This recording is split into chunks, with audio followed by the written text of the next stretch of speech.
വിദേശ വിദ്യാഭ്യാസത്തിനെ കുറിച്ചിട്ടുള്ള ഓരോ ടോപ്പിക്ക് നമ്മൾ ഓരോ ആഴ്ചയിലും പറയുന്നതിൽ 7ാമത്തെ ആഴ്ച 2026 ഇപ്പോൾ എത്തിയിരിക്കുകയാണ്. ഇന്നിപ്പോൾ നമ്മൾ സംസാരിക്കുന്ന വിഷയം ഫെയർ ഫ്യൂച്ചറിൽ നിന്നും ധാരാളം കുട്ടികളാണ് ഓരോ ഇൻടേക്കിലും വിദേശ വിദ്യാഭ്യാസത്തിനായിട്ട് US, Canada, Australia, New Zealand, UK, Ireland പല രാജ്യങ്ങളിലേക്ക് പോയിക്കൊണ്ടിരിക്കുന്നത്. പക്ഷെ പൊതുവെ ഈ വിദ്യാർത്ഥികളിൽ ഞാൻ കണ്ടുവരുന്ന ഒരു കാര്യം, അവർ ഏത് കോഴ്സിനാണോ അവിടേക്ക് പഠിക്കാനായിട്ട് പോകുന്നത് ആ ഒരു പെർട്ടിക്കുലർ കോഴ്സ് കഴിയുന്നതോടുകൂടി അവർ ആ രാജ്യത്ത് ചെന്ന ശേഷമുള്ള വിദ്യാഭ്യാസം അതോടുകൂടി നിർത്തുകയും പിന്നെ ഒരു ഫുൾ ടൈം എംപ്ലോയ്മെന്റിലേക്ക് അവർ മാറുകയും സബ്സിക്വന്റ് ആയിട്ട് അവർ പിന്നീട് അവിടെയുള്ള മറ്റു കാര്യങ്ങളിലേക്കും സെറ്റിൽമെന്റ് അങ്ങനെയൊക്കെയുള്ള കാര്യങ്ങളിലേക്ക് പോകുന്നത് കണ്ടുവരുന്നുണ്ട്. പക്ഷെ എനിക്ക് നിങ്ങളോട് പറയാനുള്ളത്, വാസ്തവത്തിൽ നിങ്ങൾ ഈ പോകുമ്പോഴേക്കും നിങ്ങൾ മനസ്സിലാക്കേണ്ട ഒരു കാര്യം, നിങ്ങൾ ആ എടുക്കുന്ന വിദ്യാഭ്യാസം ഒരു ടിപ്പ് ഓഫ് ദ ഐസ്ബർഗ് ആണെന്ന് വേണമെങ്കിൽ പറയാം. കാരണം ഇപ്പം ഞാൻ പറയുന്ന ശബ്ദം നിങ്ങൾ കേൾക്കുന്നുണ്ട്, പക്ഷെ നമുക്ക് എപ്പോഴെങ്കിലും ശബ്ദത്തിനെ കാണാൻ സാധിക്കുമോ? ഇന്ന് ലോകത്തിലെ വിദേശത്തുള്ള പല യൂണിവേഴ്സിറ്റികളിലും അതുപോലെയുള്ള കാര്യങ്ങൾ റിസർച്ച് ഇപ്പോൾ നടന്നുകൊണ്ടിരിക്കുകയാണ്. അതായത് സൗണ്ടിനെ നമുക്ക് വിഷ്വലൈസ് ചെയ്യാൻ പറ്റുന്ന തരത്തിലുള്ള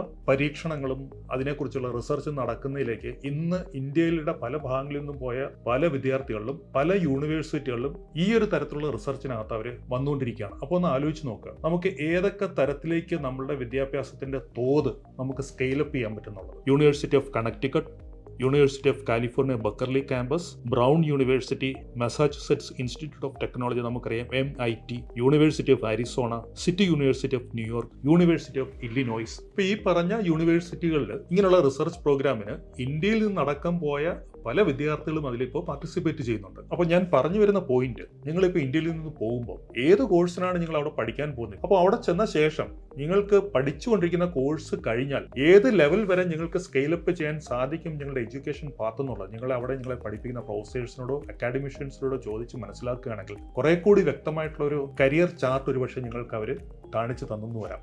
എന്ന് പറഞ്ഞാൽ നാളെ ലോകം അറിയപ്പെടുന്ന ഒരു സയന്റിസ്റ്റൊക്കെ ആയിട്ട് മാറാനുള്ള ഒരു അവസരത്തിന്റെ തുടക്കത്തിലാണ് നിങ്ങളുടെ ഈ ഒരു സ്റ്റഡി അവിടെ ചെല്ലുമ്പോൾ തുടങ്ങുന്നെന്നുള്ളത് മനസ്സിലാക്കി കഴിഞ്ഞാൽ വലിയൊരു ഓപ്പർച്യൂണിറ്റിയാണ് നിങ്ങളുടെ മുൻപിൽ തുറന്നു കിട്ടുന്നുള്ളത് നിങ്ങൾക്ക് ഒന്നും കൂടി ഒന്ന് എംഫസൈസ് ചെയ്യാൻ വേണ്ടിയിട്ടാണ് ഈ ഒരു പോയിന്റ് ഞാനിപ്പോൾ നിങ്ങളോട് പറയുന്നത്.